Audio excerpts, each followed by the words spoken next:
white's pawn on the c file. White responds in this position with knight f3. Other moves possible: e3, queen to c2, and bishop d2, or even some a3 move. But in this game, Mattison chooses to play knight f3, the three knights variation, also known as the Kasparov variation. We have bishop takes c3, pawn takes c3, and this was the idea behind the opening. You have these two double pawns that hopefully will be targets later on as weaknesses. And so we have d6 to fix the c4 weakness, to prevent something like c5, because after c5 we will have pawn takes, and actually here it's even better not to recapture and to just move on and play something else. Because if you recapture,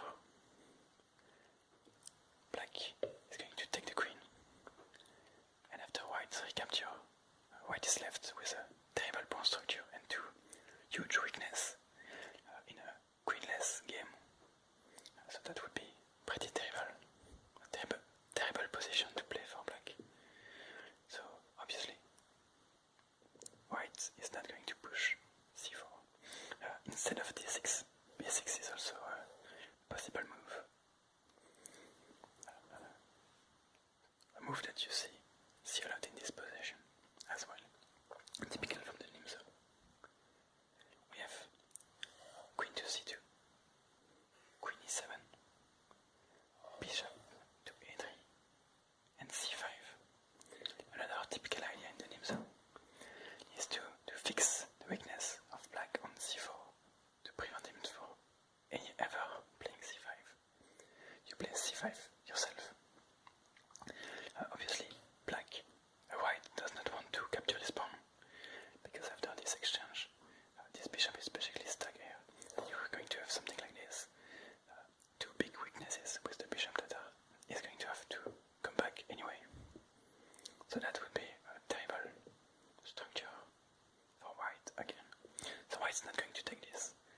But the idea is not to take this pawn either, because you would just help white undouble their pawn and get rid of their weakness, basically. So you don't want to do that as black either. So you don't mind keeping the tension in this position. We have g3, b6, bishop g2, bishop b7, castle,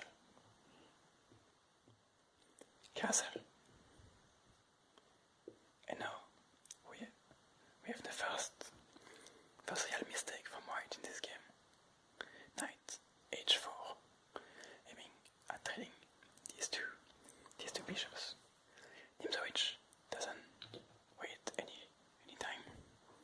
He takes the bishop, and this is the second mistake from Mattison, is that he recaptures with the king. Recapturing with the knight would be better to get the knight back in the game quicker, and also to not allow the move that Nimzowitsch is going to play, which is queen b7 check, forcing the king back on g1. And now we have queen a6, and queen a6 is attacking the bishop and the pawn at the same time. So we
If white does not want to lose a pawn, there is no choice but to recapture this pawn.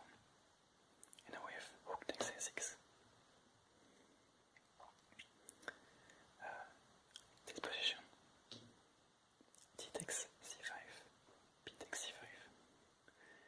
And we can see that this knight is defending this pawn as well as the rook. So this pawn on d6 is not going anywhere anytime soon. And now, finally, we have knight to g2, attempting to go back into the game.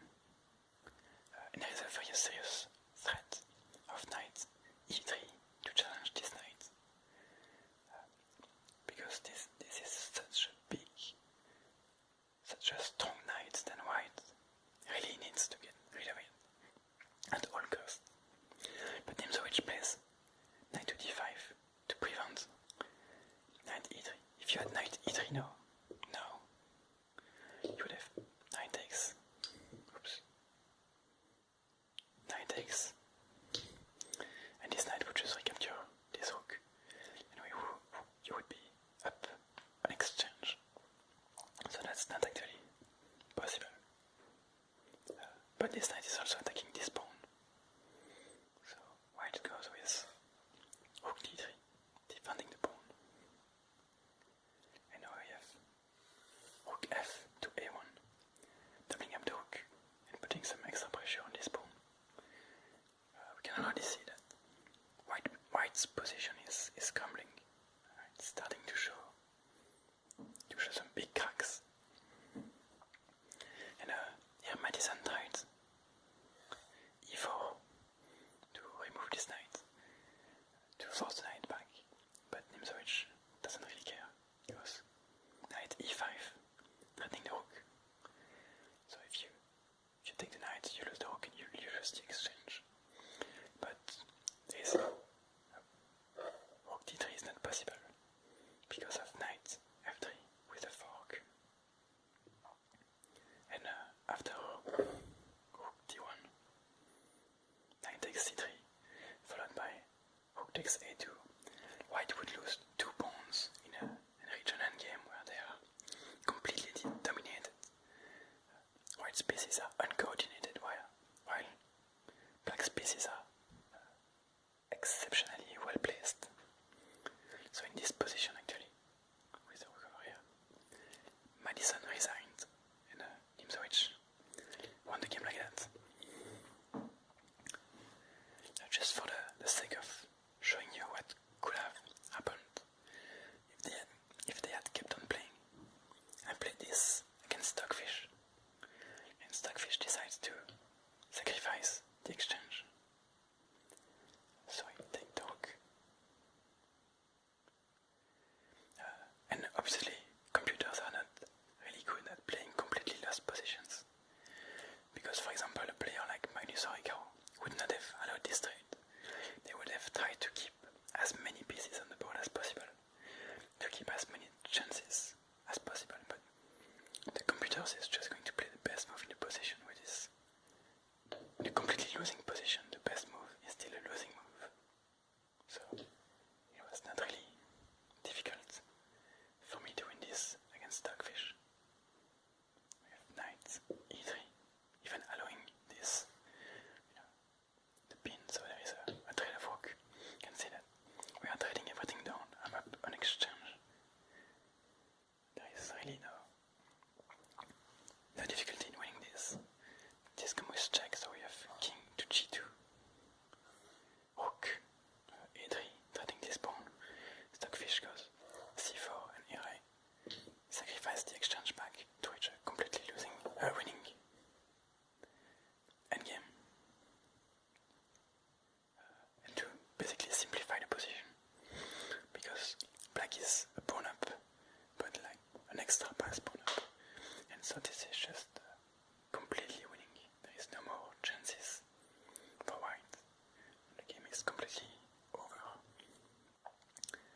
So I hope you enjoyed